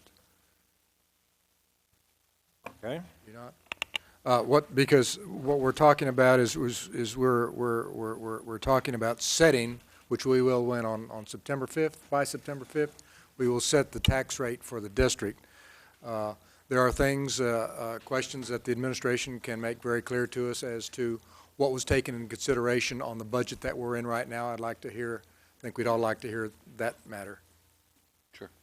I'll be glad to address that issue if it's okay, Mr. Lehman. Yes, sir. Members of the board, what we're doing here is setting the tax rate, or publishing a date that it will be adopted, which will be September 5th, will be, and letting the taxpayers know that we're going to be doing this on September 5th. We've also publicized the tax rate that we will probably not necessarily go with, but is the most we will be recommending. So in there, we must publish what the state would require us to publish. Because of our tax rate, our M&O, we have two types of tax rates. The M&O, which is maintenance and operations, and we have the INS, interest and sinking. That's for debt service. INS is for debt service. So we have to look at it that what are we charging right now for existing debt? And that's the 4-point-some cents that we have to have for debt services. Plus, we need to also publish what we're going to be incurring when we sell the bonds. That's another INS that's going to be added on top of the current INS. And then because of our 144 M&O, we can go down to 127. However, we have the 4 golden pennies, as they call it. You can call it a whole bunch of things that are strictly discretionary that we can add back, and that would be at 131. What those golden pennies do is bring a lot of money to this district in the tune of about $11 million per year. That would be this year and next year, which means $22 million. Where we will wind up at the following year with the 07-08 would be at $1 M&O. If we opted not to take the 4 cents, then we would be at 96 cents on the M&O side. Interest in seeking, there's no option. We have to do what we have to do. So when we add those numbers up, it gives you the number that we're looking at, which is approximately $1.40, right, Mr. Sanchez? So that is what we would be maximizing at and we certainly would be asking the board to really look at the 4 golden pennies, because you'll be leaving a lot of money on the table. It still will reduce our tax rate. It will still take us to where most districts are at, because most districts are at $1.50. We're not on the M&O side. So we'll still be below where a lot of districts are going to be at. When we get to the dollar, if the other district takes advantage of the 4 golden cents, they'll be at $1.04, and we'll be at $1. So those are things we need to consider. It's very important to consider that, because that money is money that is essential for this district to continue the operations of this district, to continue giving or being able to give pay raises to the employee, to be able to continue to fund facilities out of fund balance or out of M&O. So it's crucial that we look at those 4 golden pennies. We were very fortunate that we were not at $1.50, which would allow us to drop to $1.27. I always look at the M&O, because the INS side has already been voter approved. When we passed those bond issues, they told us it was okay to do those pennies. What we were looking at was the M&O, maintenance and operations side. So when we're at $1.44, we go down to $1.27. We add it back up to $1.31, and then the following year we go down to $1. So that's basically what we're doing. We have to publicize this in order for the public to know that that's the max we're going to be recommending. However, you can go to the 127 if you choose on the September 5th board date. I'd like for you to consider it and ask any questions you might. Either myself or Mr. Sanchez will be able to address those questions to you, those answers to you in the form of however you want us to do it in this meeting or through some other type of deliberation. But I think that everybody is seeing it as a positive. 4 cents is $11 million to this district. It's something we need to take advantage of, and it certainly would not put us out of bounds with any other district. I think that every district is going to take the 4 cents, and we'll still be below them when it comes down to it at the end. Any questions, any concerns? Additional comments? Munoz? Yes, to hopefully to clarify some of this is what the administration is proposing is that we go from $1.43.90, which we have currently, nearly $1.44. We had 4.7 cents for existing debt for a total of 148.60. That's what we have been paying for the last several years. That's correct. And I want to give congratulations to the board for the last several years. We were told that we had to take advantage of bring it up to the $1.50 threshold, and I'm glad that we resisted that advice, because it turns out it wasn't good advice. We ended up coming out better by not going to $1.50. So we're in very good shape right now. So what we're saying in essence is, and I have a question, at $1.2760, that says rate to maintain same level of maintenance for the M&O. Is that predicated upon last year's dollars, or is there any inflation in that? Is that dollar for dollar? Go ahead, Mr. Sanchez. I really don't know the specific numbers that go to that, Mr. Munoz. I know that this was done by our tax office. I wish I had the very specific dollar amount so I can give it to you, but I can certainly provide that information to you for the Friday update. I seriously doubt that inflation would have been taken into account. I think they just are talking, it took so many Values. millions of dollars, and it took this much revenue, taxes to provide it, and here's what it would be again.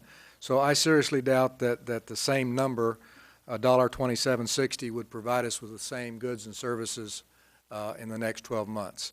So what we're saying is if we go to $1.31, which is 31.40, which is still 12 cents less than last year, and of course the bond issue, we all knew it was going to increase our INS by 4 cents to bring it up to nearly 9 cents from 5 to 9.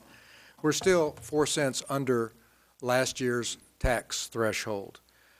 In addition to that, the formulas that the legislature worked out, they're tied to such things as certain conditions in the Austin Independent School District. It's quite bizarre, but the way it works out is this 4 cents over the next 2 years, I understand, we could take it a penny at a time, but we would lose those monies. But if we do all 4 cents at one shot, this will equate to, I'm told, $11 million per year, each year for the next 2 years.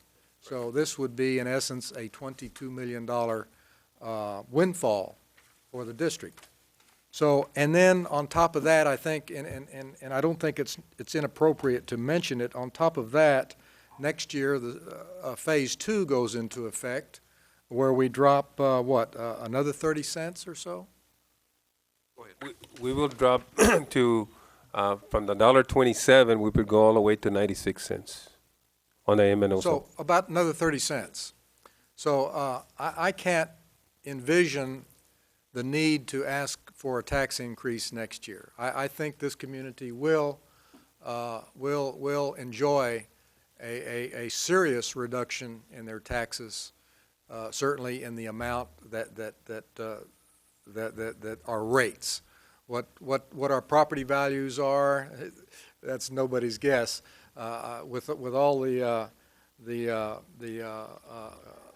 what do you call it, objections this year, I'm sure that that will temper somewhat the appraisal district next year, probably throughout the state. So I think that this year we're seeing virtually no increase in the district, very little. I see where we'll go from an average of $724 to $781, and that doesn't even take care of inflation. So we're doing very well, and we have we're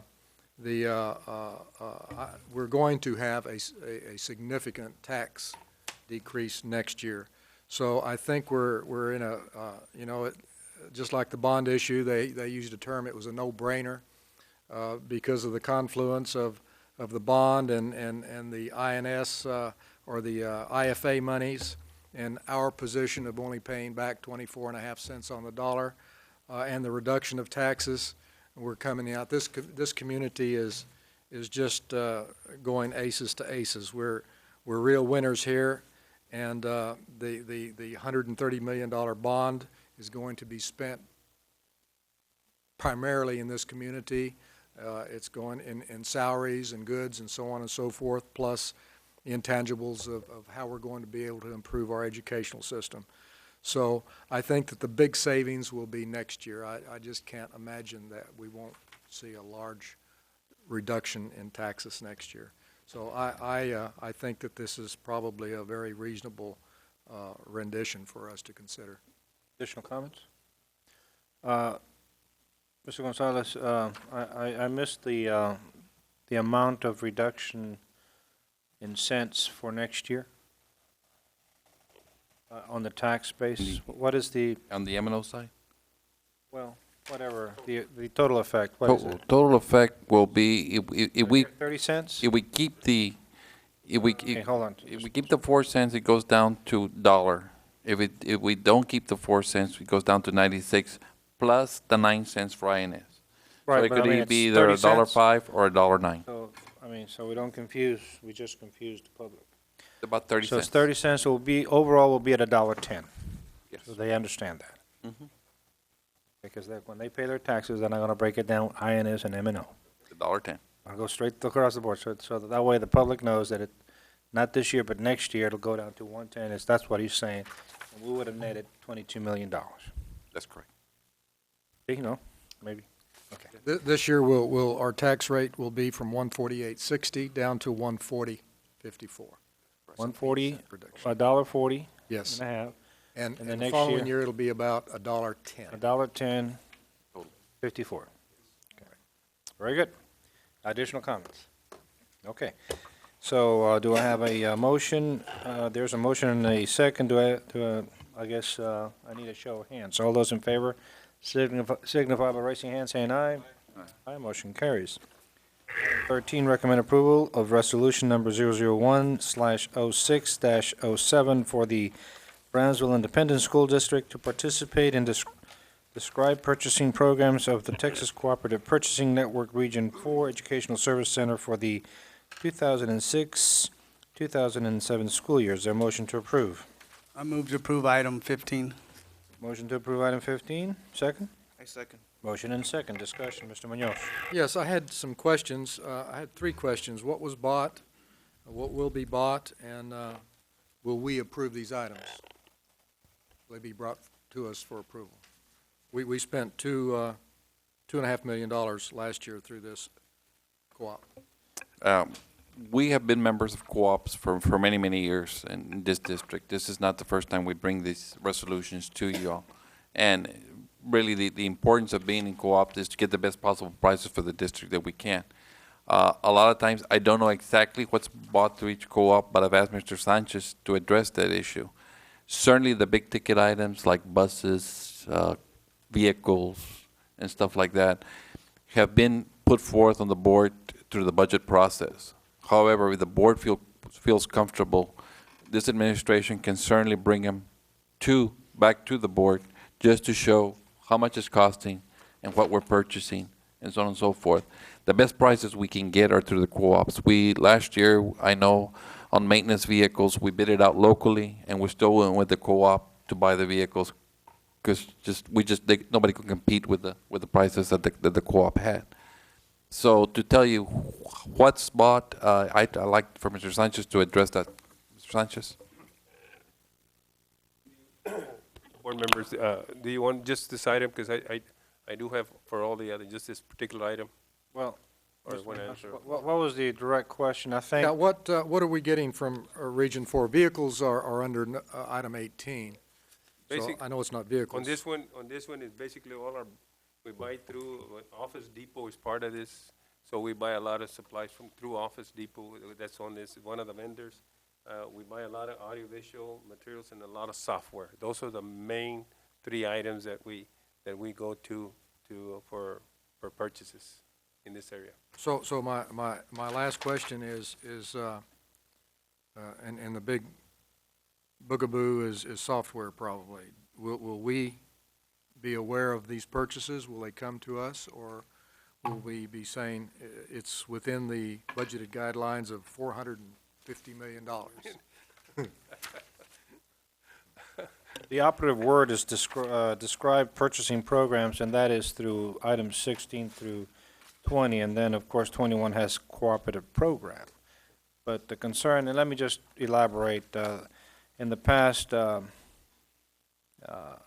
items such as big-ticket items, just as a courtesy, buses, heavy equipment, items that are just over $25,000, let's say, were being brought to the board for approval. And I think that's the issue, that all of a sudden we see, for instance, a department with 6 new vehicles. And I think, first of all, not to question, I guess to question, administration's due prudence and due diligence that they've attempted to possibly get some of the products locally. I think we have a responsibility to the local vendors, especially in high-ticket items. And then if that's not possible, but the board needs to know, because we do get hit when we go out there in the public, and they like to know, and we need to give them an answer, and we don't know. Sometimes we don't, they know what we purchased, and we don't know what we've purchased until we see, 4 new Suburbans underneath the stadium. And excursions, I'm sorry, one said Suburban, or 2 said Suburban. But anyway, and I think that's what my colleague is alluding to. So what is the mechanism, or can we put it in place, a mechanism by which such items, and I wouldn't know what the ticket items would be bought under each category, but there's 1.5 million, 1.1 million, 7 million, and 2.5 million. That's a lot of millions of dollars that we are giving carte blanche. I walk in and I got new screens on the ceiling, and the other TVs were perfectly okay, in my opinion. But these are flat, they're pretty, they're nice, but they're very expensive. So what happens with the other equipment? That's another question. So anyway, and I'll turn it over to you, Mr. Munoz. That would be probably just to kill all of them at once, because the questions are going to be repetitive, 15 through 21. Mr. Munoz? Well, yes. We don't want to tie your hands, but we do need to know where we're spending money, and because we spent $2.5 million last year, that doesn't mean that maybe $10 million would be spent next year. We don't know. And we have to have those controls. On item 17, I'm jumping ahead, $7 million was spent. I don't know what it was spent for. I think we need to know what it was spent for. I think that the board has sent a clear message that we want to know, we need to know. We're not going to deny you what the district needs. We know that these buy boards are the best prices generally that we can get for items. But, I don't want, like the president says, people saying, oh, I see you've got knew this or knew that, and we don't even know about it. The justification. So what may be justified in your mind's eye may not be justified in the public's eye. And we represent the public, and we have to take the heat for it. So we need to know, and perhaps we'll deny you on occasion. But we've got a problem that needs to be solved, and I think it can be equitably solved. We had a difference in philosophy for a while here, but I think our board president is sending a pretty clear message that we just need to know, and we probably won't have any problems. So I would like to go ahead and cover these items. I would like to know what we're buying. I had some questions about some items that they're redundant, in that some of these buy boards are the exact same vendors that we approve otherwise. So you're wondering, well, do we get these items from the AutoZone through the buy board at a better price than we get them through the approvals that we've made on another purchase order? Has anyone taken the time to say, hey, we get water pump for 10% less if we go through the buy board than we do with what the board has approved? So there's things that need to be looked at. Well, let me just say that I think Mr. Gonzalez has said it, that during the budget process, and I think that's the key, and we haven't had it through the budget process. We just get a lump sum, this magic number, and categorically gets lumped up, and it's an aggregated number. Therefore, we don't know what the 2.5 million is going to buy, or the 7.1 million is going to buy, and on and so forth. So maybe through the budget process, you can give us, I guess, a bird's eye view or anticipated view, unless these are just unanticipated purchases and they're whims, and then we decide to buy a grapple truck. I would like to know why we bought a grapple truck. Does anybody know what a grapple truck is? But we have one for $110,000. and that's to pick up brush. Well, we might need it, but we pay $1.2 million a year for garbage and brush pickup. So unless there's a necessity for it, we need to know so we can go back and tell our constituents that's what we're doing it. Or unless we're helping the city of Brownsville pick up brush, I don't know. But that's what needs to be conveyed back to this board. Not to tie your hands, but at least to let us know what's going on, so we in turn can go back and tell our constituents what is going on. And to address the issue, board members, it is a concern, naturally. And as trustees, you have been voted by the public to look over, to oversee the district. The daily operations of the district, of course, are up to administration. Certainly during the budget process, all capital items should have been discussed and were discussed and given a line item to be discussed. Maybe not as in detail as we had hoped, and I wasn't there to go through the process, and I'm not going to criticize any of the process that was involved. However, if it makes the district more comfortable, it makes the trustees more comfortable to go ahead and inform you of the large items and even possibly bring them for approval, that's okay with administration. We don't have a problem doing that because we can certainly justify any expense that we're going to be making. Something that we're very transparent with. We need vehicles, we'll ask you, we need buses, and we'll even give you a plan as to what the plan is going to be. And if we need a 10-year plan, you all need to know what our 10-year plan is to be able to understand why we're going through the process we're going through.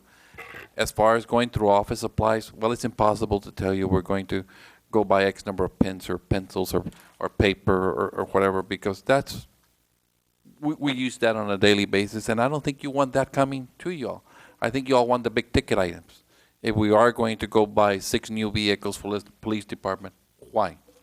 If we are going to go buy $200,000 worth of handheld radios for our securities at the schools, why? What are we doing? Those type of things I could certainly consider bringing back to the board. As far as what these co-ops provide, I can either give them to you tonight or we can send it to you in writing and say this is what are the purchases that we made through these co-ops. However, let me assure you, as your chief executive officer for this district, I will not let anything go by that's a capital outlay type item that I will not either inform the board or bring it for approval. And with plenty of anticipation, it's called planning. So this district does plan, we do know where we're going and which direction we're going and why we're going there. And if we need to better communicate that to the board, we will, in the form of bringing it as a conference presentation item or bringing it to you for approval. As a matter of fact, I think we have September 5th, we have a presentation by Transportation Department as to what buses we're buying and why. So those are things that we're planning on doing throughout the year for you all. And I assure you that any big ticket items that are capital outlay will be brought to you in some type of formation or for approval. However, I cannot tell you that the small stuff, the pencils, the paper, the school supplies, the teaching supplies will come to you.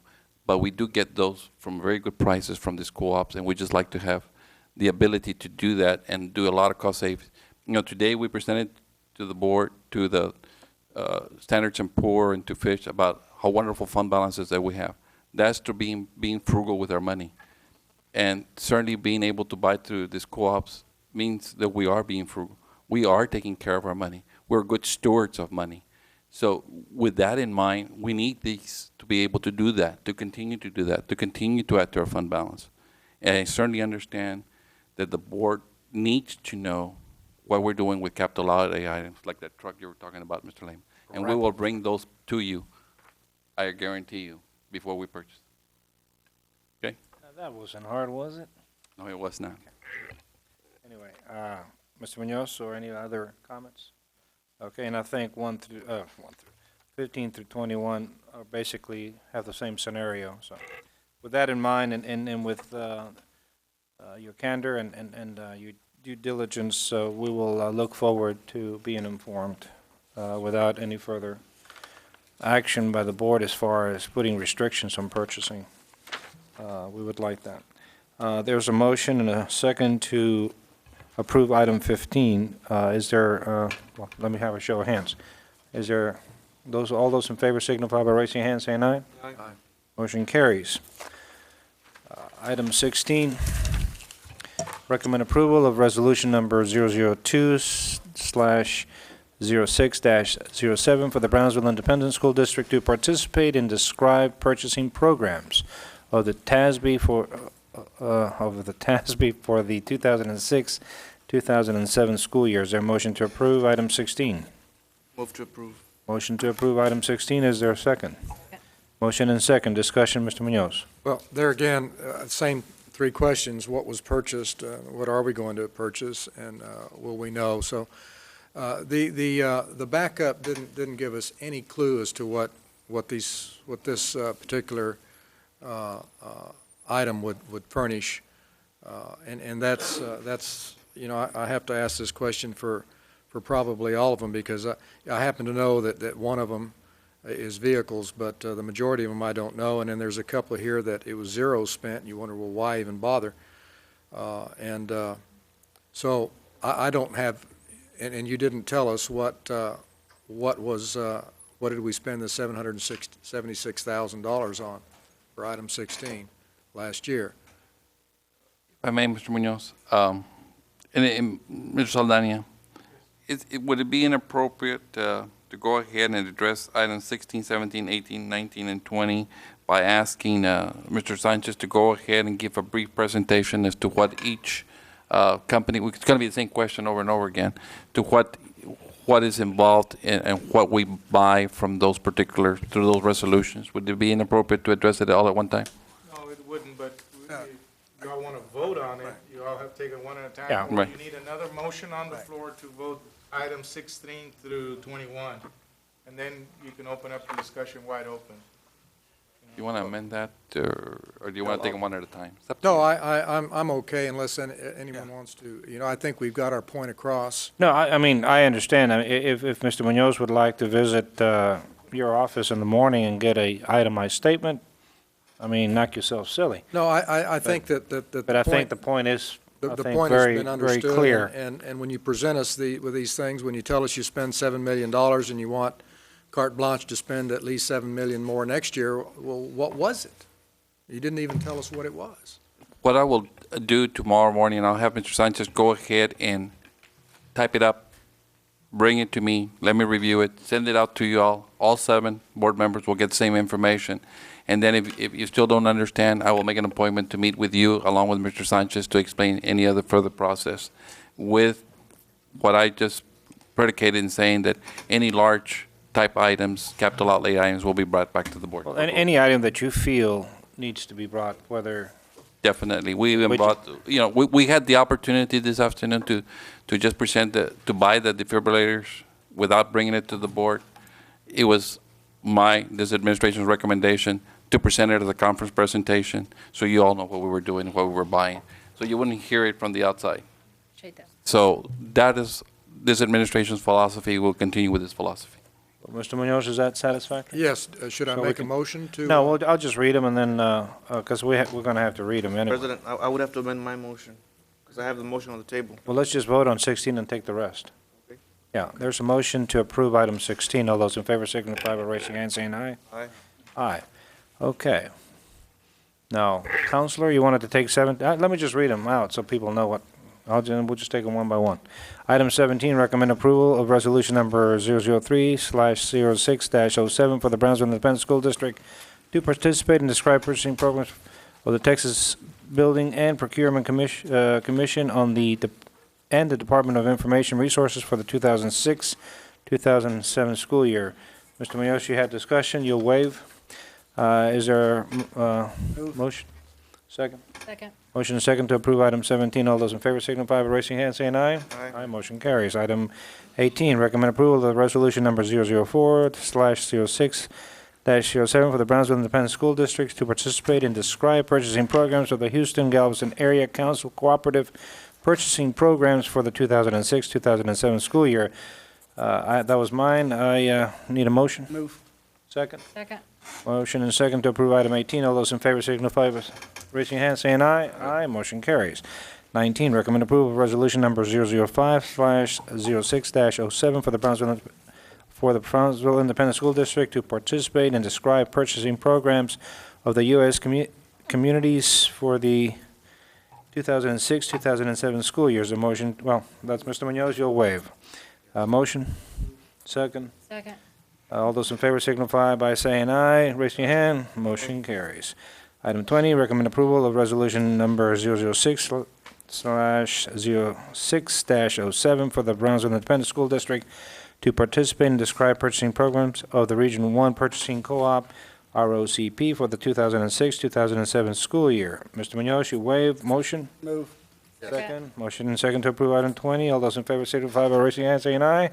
Motion carries. Item 21, recommend approval of resolution number 007/06-07 for the Brownsville Independent School District to participate in the Region 1 Education Service Center, Edinburgh, Texas Library Services and Media Cooperative Program for the 2006-2007 school year. Mr. Munoz, you waive. Yes. Motion? To approve, second. All those in favor signify by saying aye. Raise your hand. Okay, motion carries. Now, that wasn't hard, was it?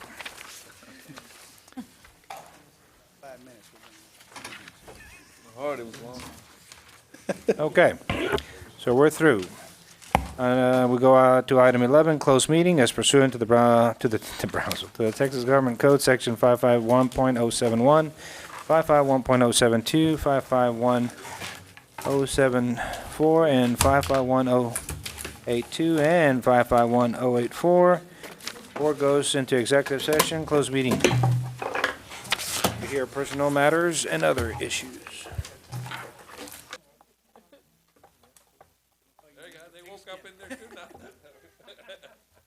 Reconvenes from closed meetings. We'll take item, under personnel matters, item 76. I'm sorry, we're going to take 76 because yours is under 85. With date 76, recommend approval of term contractor personnel for the 2006-2007 school year. Counselor, subject to the receipt of outstanding documentation. Is there a motion to approve? Motion to approve item 76. Is there a second? Second. Motion and second. All those in favor signify by raising hand, saying aye. Aye. Motion carries. Item 85, recommend approval for the suspension without pay in lieu of discharge of a probationary contract employee for good cause. Is there a motion? So move. Motion to approve the recommendation to suspend the contract employee for good cause. Is there a second? Second. Motion and second. All those in favor signify by raising hand, saying aye. Aye. Motion carried. We'll take now item 66, discussion, consideration, and possible action to extend the contract of the law firm of Miguel A. Saldaña with the Brownsville Independent School District's BISD as general counsel for 1 year from September 9, 2006 to September 9, 2007. Is there a motion? So move. There's a motion. Is there a second? Motion and second to consider in item number 66 as read. All those in favor signify by raising your hand, saying aye. Aye. All motion carries. Okay, move on to consultation with the attorney. Is there any motion? Yes, Mr. President. I move I move that we approve the settlement in the cause number 2006-02-946-G, Linda Campos. I move that we approve this as listed. As discussed, Yes. or? Campos. We move that we approve the settlement as discussed. Okay, In the in cause executive session. that I just Okay. mentioned. Okay, is there a second? Second. All those in favor signify by raising hand, saying aye. Aye. Motion carries. Other motion? Yes, we do. I'd like to move that we authorize the potential settlement in the amount of $15,000 in the pending lawsuit Guerra et al. Versus BISD, and authorize the superintendent to negotiate and approve all other non-monetary issues regarding the lawsuit with the assistance of counsel. Okay, is that correct, Counselor? That's correct. Okay. Is there a motion, there's a motion, is there a second? Motion and second, all those in favor signify by raising your hand, saying aye. Aye. Motion carries. Any other motions under legal? Move on to, no property, move on to, announcements. 88, Board Workshop to be held on Tuesday, August 15, 2006, at the Administration Building at 11 o'clock. And that is, that was today? How about tomorrow? 89, Board Workshop to be held on Wednesday, August 16, 2006, at the Administration Building at 11 o'clock. Item 90, next scheduled board meeting of the Board of Trustees is on Tuesday, August 15th. Oh, boy. And 23rd. Okay. Okay. Regular board meeting. September what? Okay, August is wrong, right? Okay, who wrote this agenda? 90, next scheduled board meeting of the Board of Trustees is Tuesday, September 5th, 2006, at the Administration. We have a special meeting on the 23rd. I'll call that out. And a special meeting on the 31st also. Yeah. 23rd and 31st. But I'm just going to read what I have on the agenda. Thank you. 91, Insurance Committee meeting to be held on Thursday, August 17 at 2006 at the Administration Building at 5:30 p.m. Now, any additional comments? Thank you, Mr. Lehman, members of the board. We're asking for 2 special call board meetings, one on the 23rd to address bids, and one on the 31st of August to address the selling of the bonds. And of course, not to forget, just a reminder, I know it's late, but tomorrow we also have the back-to-school rally at Rivera High School. Those are my announcements. Okay, is there a motion to adjourn? I move to adjourn. Is there a second? Second. Motion and second to adjourn. All those in favor signify by raising your hand, saying aye. Aye. Motion carries. Good night. Thank you. I thought it was going to be a short meeting.